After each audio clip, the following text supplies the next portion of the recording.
मैं आप लोगों के लिए आज ऐसी ट्रिक बताऊंगा कि कभी भी प्रतिशत के सवाल आप कभी नहीं भूल नहीं सकते हैं। देखिए, मैं आज पार्ट नंबर 4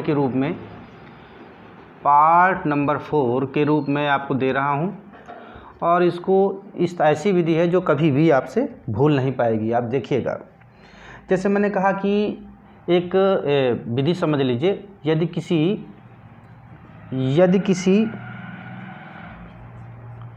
किसी वस्तु के मूल्य में x% की वृद्धि कर दें, ठीक है। व्यक्ति की खपत को कितना प्रतिशत कम करें कि उसके खर्च में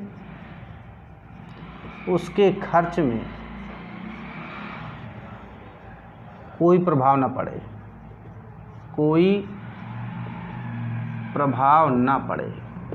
तो ऐसे सवाल आ जाते हैं, तो आप अच्छे से जानते हैं कि कहिए, जैसे यदि यहाँ पे कमी है, यदि यहाँ पे वृद्धि है, तो वृद्धि के लिए हम क्या करते हैं कि एक सूत्र का इस्तेमाल करते हैं। जैसे मान लीजिए x/100 प्लस x गुणे 100 लगाते हैं। ये क्या है? यदि वृद्धि हो रही है, ठीक है, और यदि कमी हो रही हो, यदि क्या है, वृद्धि हो रही हो और कमी पूछ रहा है, कितना कमी करें, तो इस तरह से निकालेंगे। यदि वृद्धि हो रही हो तो कमी निकालना है, तो ये इस तरह से निकालेंगे। और यदि कमी हो रही हो, तो क्या करते थे हम? वृद्धि निकालें, पूछेगा कि वृद्धि बताओ, तो इसमें हम क्या करेंगे कि वृद्धि बताओ अगर कहता है तो इसमें हम माइनस में कर देंगे।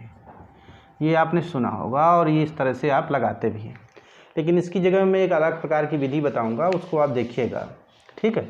अब इसमें हम जैसे ऐसे पढ़ते हैं, तो उसकी जगह में अगर चाहें तो जैसे ये एक लाइन होगी जिसको हम एक 100 माना करेंगे। क्या मानेंगे कि 100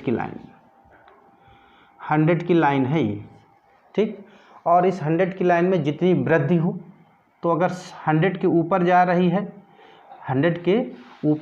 तो हम क्या किया करेंगे कि 100 प्लस x कर दिया करेंगे। और जैसे ये 100 हो गया, तो ये सपोज दैट ये 100 की लाइन है, तो ये क्या हो गई, इसके ऊपर 100 के प्लस ऊपर होगी। और यही नीचे आ जाइए, तो 100 में अगर कमी होती कहीं तो 100 के नीचे आ जाती, तो x मान लीजिए y कमी हो जाती, तो हम क्या करते, y 100 माइनस y कर देते, तो ये किसके नीचे आ जाएगी। तो इस तरह से आप इन सवालों को आसानी से लगाएंगे इस लाइन के माध्यम से। चलिए देखते हैं, ये बहुत ही अच्छी मेथड है लाइन के माध्यम से लगाने के लिए। यदि किसी वस्तु में x% की वृद्धि, तो उसकी जगह में हम दे देते हैं जैसे x, यदि किसी वस्तु के मूल्य में 40% की वृद्धि कर दें और एक व्यक्ति अपनी खपत में कितना कम कर दे कि जिससे खर्च की मात्रा में केवल खर्च में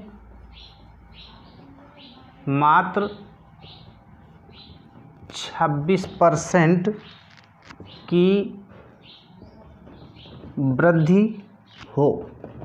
जरा देखेंगे क्या बताया कि यदि किसी वस्तु के मूल्य में 40% की वृद्धि कर दे, व्यक्ति अपनी खपत को कितना कम कर दे कि उसके खर्च में केवल 26% की वृद्धि हो। तो आप आसानी से इसको लाइन खींचिए, देखो हल समझिए। ये तो हल करेंगे तो काफ़ी देर लगेगी, लेकिन देखो हल हमने क्या माना, 100 में से ये कितना हो गया, 100 हमने मान लिया।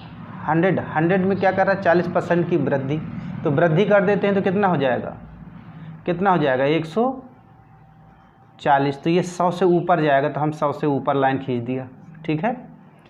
100 से अब थोड़ा सा बगल में दिखा देता हूँ मैं, कोई बात नहीं। 140 हो गया और ये क्या है, 100।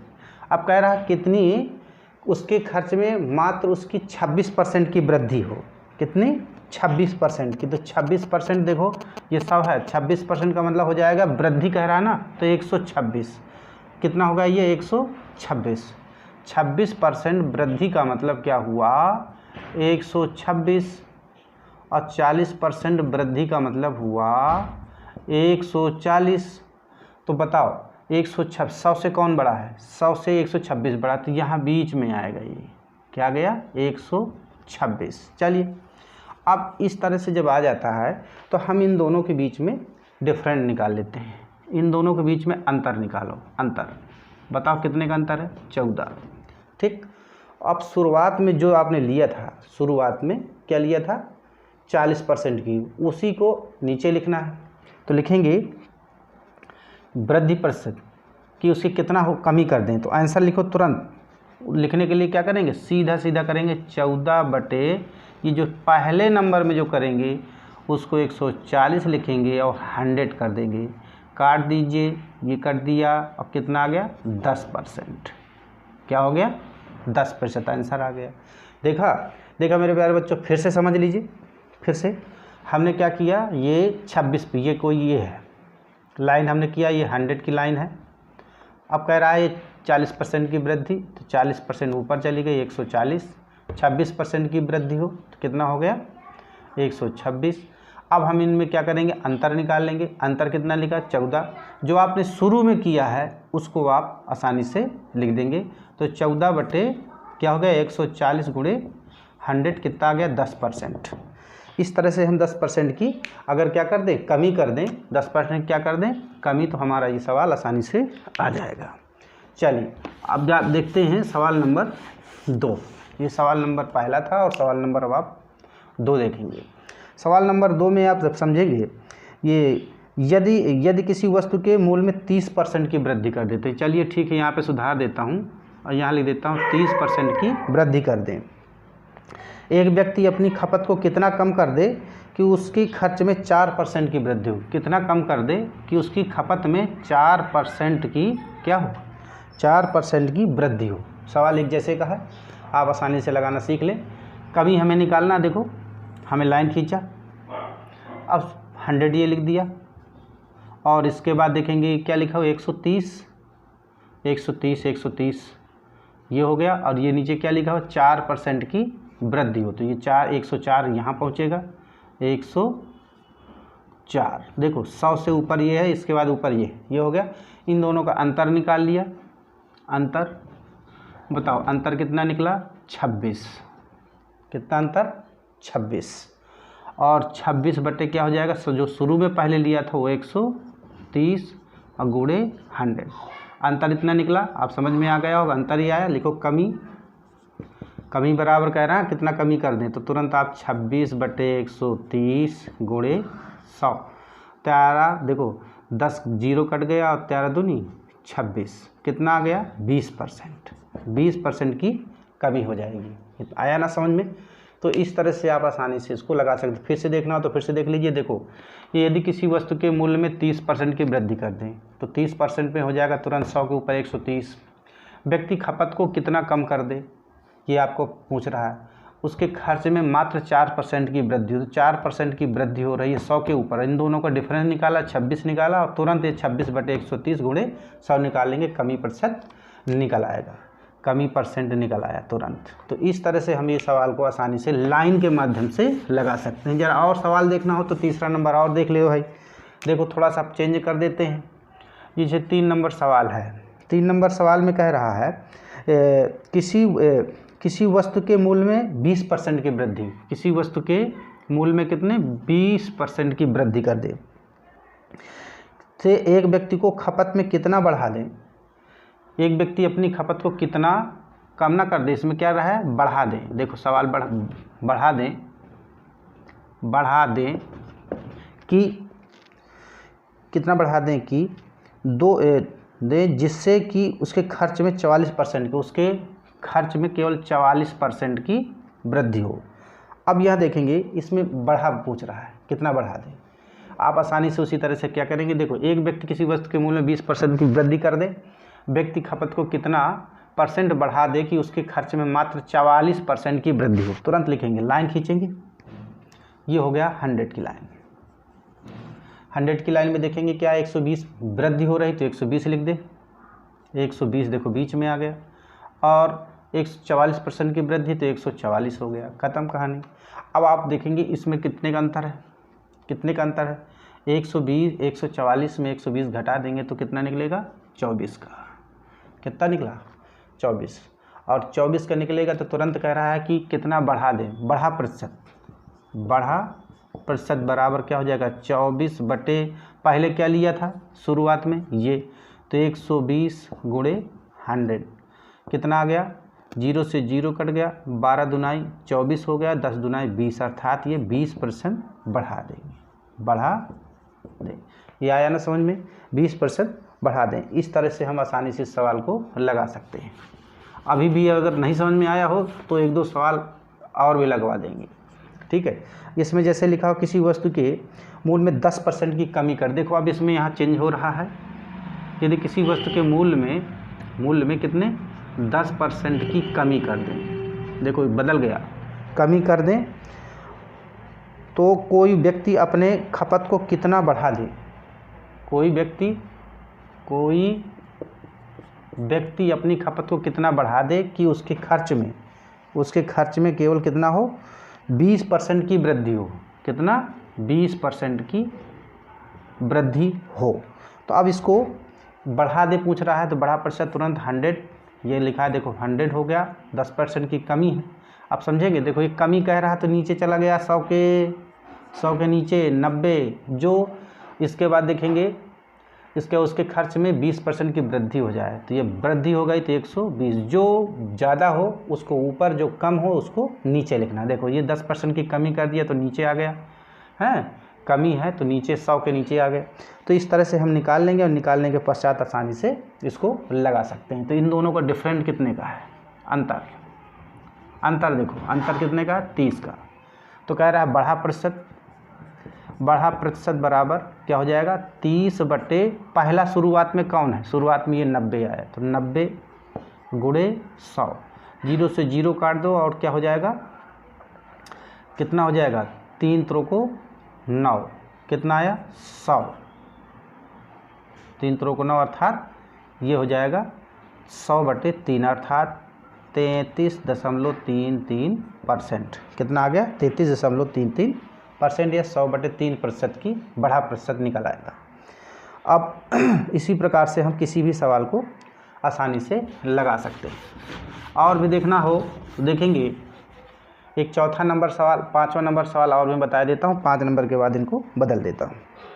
किसी व्यक्ति की खपत में 10% की कमी कर दें, किसी व्यक्ति 10% की कमी कर दें और उसके एक व्यक्ति अपनी खपत को कितना कम कर दें। यहाँ कह रहा है कितना कम कर दे, कितना कम कर दे,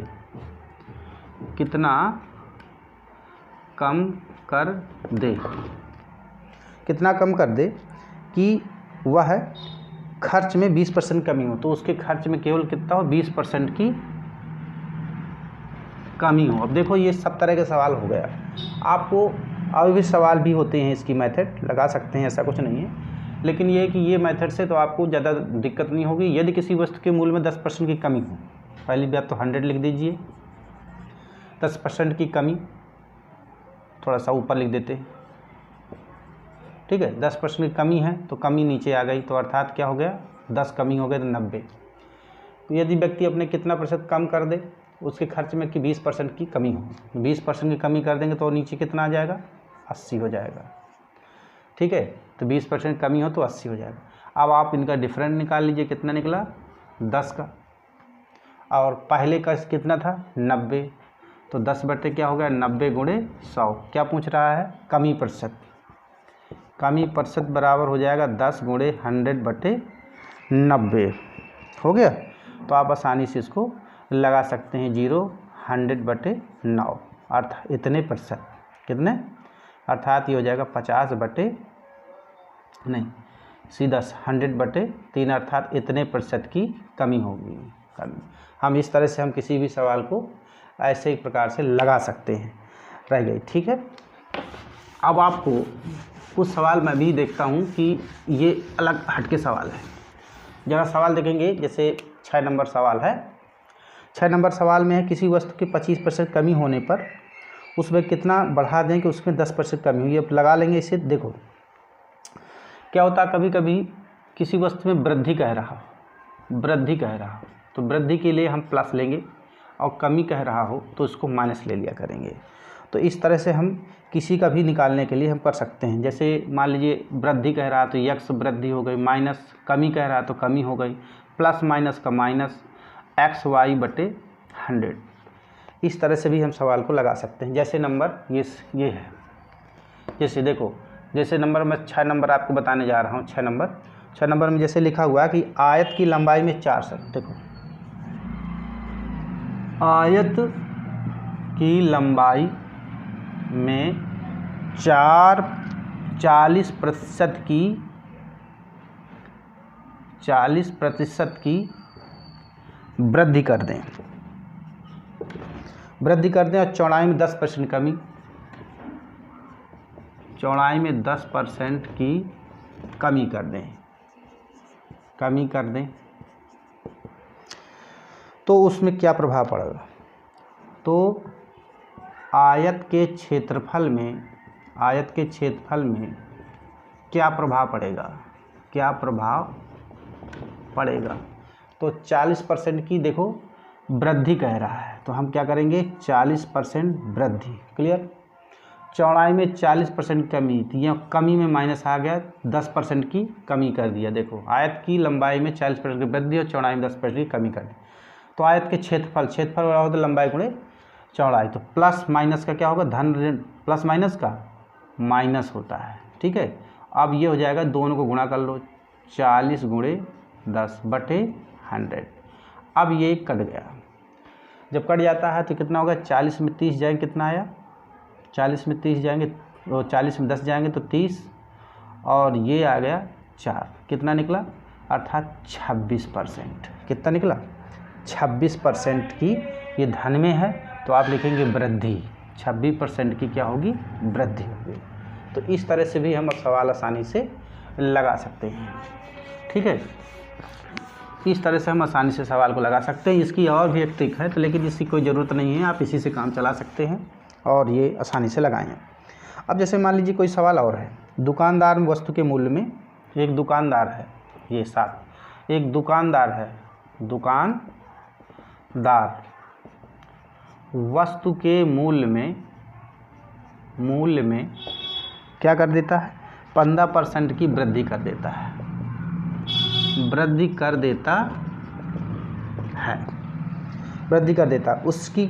उसको बिक्री में 15% कमी हो जाती है। इससे उसके बिक्री में 15% की कमी हो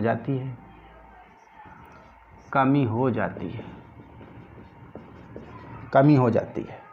दुकानदार की आय पर क्या प्रभाव पड़ेगा, दुकानदार की आय पर क्या प्रभाव पड़ेगा। आप समझेंगे कि देखो, एक दुकानदार की वस्तु के मूल्य में 15% की वृद्धि कर दिया, इससे उसकी बिक्री में 15% की कमी हो गई।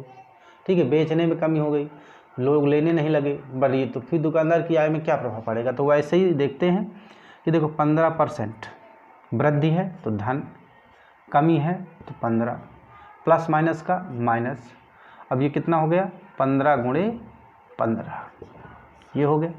देखो, प्लस गुणा ये करेंगे, अगर तुम्हें कोई दिक्कत हो तो इसको हम आसानी से लगा सकते हैं इस तरह। देखो, ये धन में है तो ये धन लिख सकते हैं, और ये ऋण में है तो यहाँ ऋण लिख सकते हैं। ये हो गया ना, ये 100, एक ही बात है। अगर किसी को समझ में ना आया हो तो ये देखो 15। अब देखो, धन ऋण का ऋण और धन ऋण का ऋण, देखो ऋण आ गया 15 × 225/100, ये तो कट गया। अब इसको भाग दे देंगे तो कितना आ जाएगा, माइनस का 2.25। देखो, 2 0 कट गया, यहाँ लग गया दशमलव, अर्थात ये माइनस का आया, तो क्या हो जाएगा, कमी हो जाएगी, माइनस इतने % की कमी हो जाती है। ये इसका मतलब होता है कमी। तो इस तरह से हम इसके आसानी से लगा सकते हैं। अब यदि और भी सवाल देखना है तो आप देख सकते हैं, इसको इसी तरह से आप आसानी से लगा सकते हैं। जैसे लिखो, यदि किसी सिनेमा हॉल में 10% की वृद्धि हो जाती है, यदि किसी सिनेमा हॉल में 10% की वृद्धि हो जाती है, यदि किसी सिनेमा हॉल सिनेमा हॉल में टिकट में 10% की क्या हो गई, वृद्धि हो जाती है। ठीक है, और इससे दर्शकों की संख्या 10% कमी, इससे क्या हो गया, दर्शकों में 10% की कमी हो जाती है। तो मालिक की आय पर क्या प्रभाव पड़ेगा, मालिक के आय पर क्या प्रभाव पड़ेगा। तो आप देखेंगे 10% की वृद्धि है, 10% की वृद्धि कर देते हैं, और ये कमी है तो 10% कमी कर दिया। धन ऋण का ऋण हो गया, फिर सीधा 10 गुणे 10 कह दो कि ये 10 कहाँ से आ गया, 10 गुणे 10 बटे 10, ये कट गया और 1 आएगा, ये भी कट गया, अर्थात कितना आ गया, माइनस का 1% की क्या हो गई, कमी, 1% की क्या हो गई, कमी। और यही अगर थोड़ा सा सवाल बदल देते हैं और ये लिख दिया जाता कि किसी सिनेमा हॉल में टिकट में 10% की कमी कर दिया, क्या कर दिया, कमी, तो उसके दर्शकों में 10% की क्या हो गई, वृद्धि हो जाती है। तो मालिक की आय पे क्या प्रभाव पड़ेगा, तो देखो 10% की कमी हो गई और टिकट में क्या हो गई, 10% की वृद्धि हो गई, फिर धन ऋण का ऋण हो गया, तो कितना हो गया, सेम 10 दहम 100, धन ऋण का ऋण ये कट गया, तो कितना आ गया, 1% की ही क्या होगी, कमी होगी। तो इसको ध्यान रखेंगे, इस तरह से हम इन सवालों को लगा सकते हैं। तो ये हो गए 9 प्रश्न। 9 के बाद देखेंगे, अब टॉपिक बदलते हैं और इसके बाद आगे चलते हैं। कुछ सवाल ये है, जैसे किसी कक्षा में 9 नंबर है, किसी कक्षा में 55% छात्र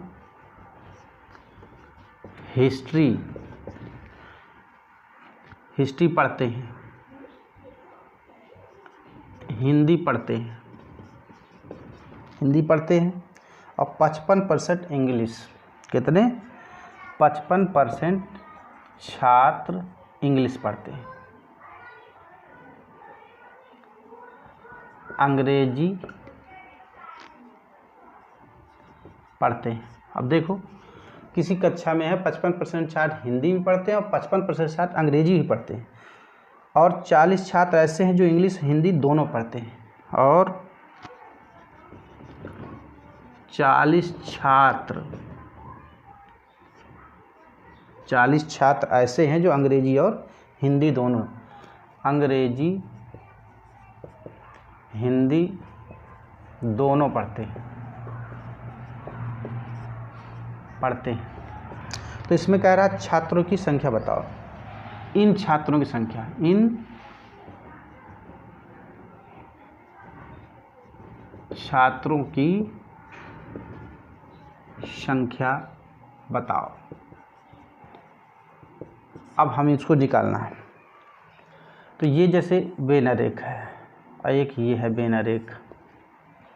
अब यहाँ पे 55% है और ये भी 55% है। तो ये देखेंगे आप बेनरेख से समझ लीजिए, 55% कह रहा है ये हिंदी हो गई, और 55% क्या है, अंग्रेजी। अब दोनों कितने परसेंट पढ़ेंगे,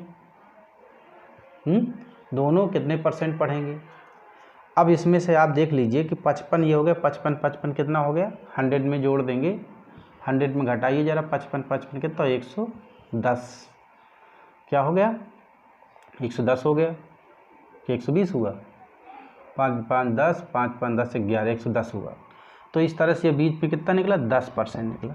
तो 10% जो निकला उसी को हम निकाल लेते हैं कि देखो कितने, इस जगह कितने छात्र दोनों पढ़ते हैं, ये वाला जो पॉइंट होगा ये दोनों होगा, दोनों पढ़ते हैं, अंग्रेजी भी पढ़ते हैं और हिंदी भी पढ़ते हैं। तो हम आसानी से इसको लगा सकते हैं।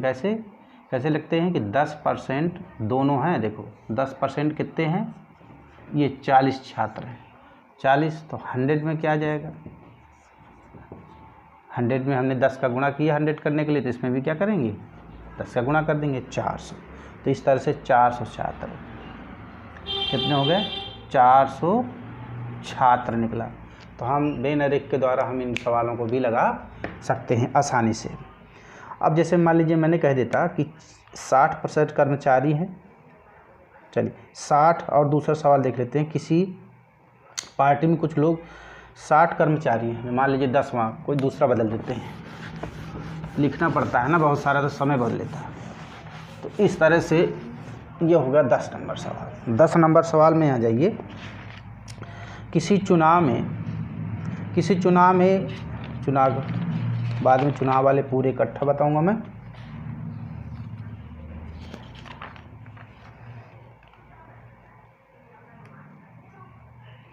देखो, एक व्यापारी है, एक व्यापारी 4 रुपये में 24 रुपये, देखो एक व्यापारी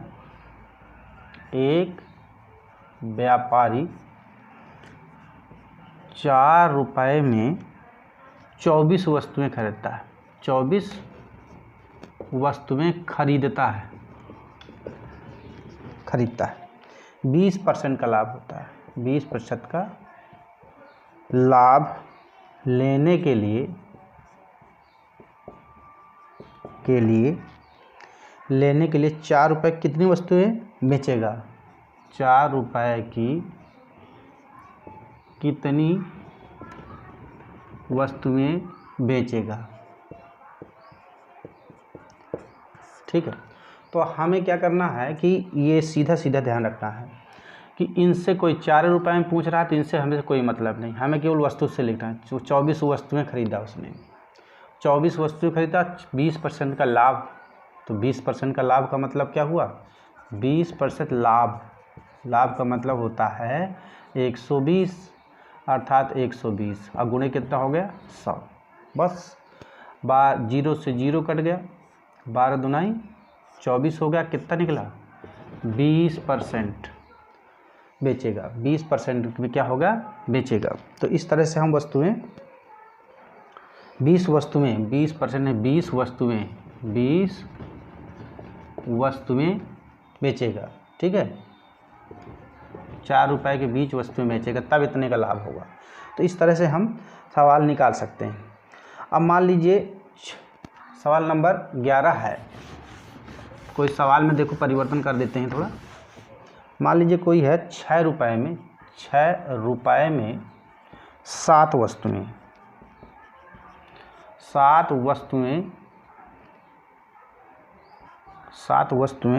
खरीदता है, और 7 रुपये में 6 वस्तु बेचता है, 7 रुपये में 6 वस्तुएं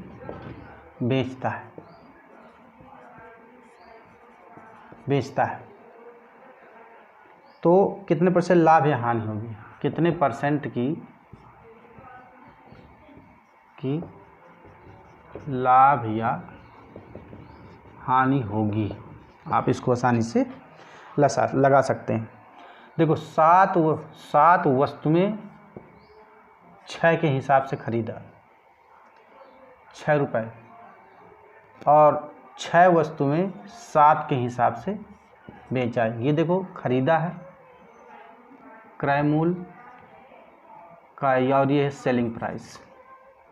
तो हम इसको इसी तरह लिख देंगे, लिखने के पश्चात क्या करेंगे, क्रॉस मल्टीप्लाई करेंगे, 7 सते 49, फिर इसको क्रॉस मल्टीप्लाई करेंगे, 6 6 36, और जिसको घटाएंगे उसी को नीचे लिख देंगे, बस हो गया। इस तरह से हम किसी का भी निकाल सकते हैं। निकालो, कितना निकला, 49 में 36 घट गया तो 3 और ये 13, कितना निकला 3, ये को 9 में 6 गए 3, 4 में 3 गए 3। तो इस तरह से आप कितना निकला, ये 13 निकला ना। 49 में 36 घटाया 3 और ये आया 13 बटे 36। और 13/36 को आप आसानी से इसको लगा सकते हैं गुणा करके। इसमें गुणा कर दीजिए और ये गुणा करिए और निकालिए। 4 दूनी 26, ज़्यादा हो रहा है। देखो 50 हो गया, इसको भी यहाँ करना था। देखो 5 दूनी 10 और 5 से नहीं कटेगा, 4 5 नहीं, 2 पंचे 10 और 2 18 दूनी 36, फिर आ गया 25 और फिर आ गया 18, अर्थात 13 गुणे 25, 13 पचे 65, 6 और 4 दूनी 26, 6 दूनी 12 32, इतने बटे क्या गया 9। तो इसको भाग दे लेंगे और परसेंटेज निकाल लेंगे ये, ठीक है, इतने परसेंट सीधा सीधा। तो इस तरह से हम किसी को भी निकाल सकते हैं। ज़रा और भी देख लेंगे, इसी में से 1-2 सवाल और देख लेते हैं। ये 11 नंबर सवाल है। इसमें से जैसे लिखा हुआ है, किसी वस्तु के मूल्य में 6 वस्तु की जगह मान लो 8 वस्तुओं का विक्रय मूल्य 8 रुपये में मान ली 10 वस्तुएं मिलती, ठीक है। अब वही क्या करेंगे, उल्टा कर दो, चाहे उसी को लिख दो कि 10 रुपये में 6 वस्तुएं, 8 वस्तुएं बेचने पर उसे कितने पैसे का लाभ या हानि होगी। तो आप सबको देखो, पहले लिखेंगे 10 वस्तुएं 8 रुपये में, 8 वस्तुएं 10 रुपये में। तो आप क्रॉस मल्टीप्लाई करो, 10 दहम 100, 8 8 64 बटे जो घटाएं उसी को 64 गुणे 100। देखो ये इससे प्लस में आएगा तो ये क्या होगी, वृद्धि, ये मतलब लाभ। और यदि कमी होती तो हानि। तो इस तरह से हम निकाल लेंगे, कितना आ गया 6 और ये 6 4 10, 6 2 9 1 10 बटे 64 गुणे 100। इस तरह से आप आसानी से लगा सकते हैं, ठीक है। तो ये हो गया। अब 2600 का भाग दो 64 में, फिर निकाल लो। फिर आया 1300 बटे 2 3 6 2 दूनी 4 32, ये परसेंट, ठीक। तो इस तरह से हम किसी का भी निकाल सकते हैं। और भी अगर देखना चाहें तो और देखें, लेकिन ये 10 सवाल हो चुके हैं, इंपॉर्टेंट सवाल थे। और ये आसानी से इन सवालों को भी और भी एक ट्रिक होती है, उसको भी मैं बताऊँगा एक दिन अलग से। मेरे प्यारे बच्चों, इसको सब्सक्राइब कर लीजिए चैनल को। अगर आप ये सब्सक्राइब करते रहेंगे तो निश्चित है कि मैं मतलब 10-10 प्रश्न 15-15 प्रश्न बना कर देता रहूँगा। अन्यथा की स्थिति में मैं फिर ये बंद कर दूँगा, क्योंकि जब मुझे कोई रिस्पॉन्स नहीं देगा तो मैं क्यों बनाऊँगा भाई, ठीक है। धन्यवाद।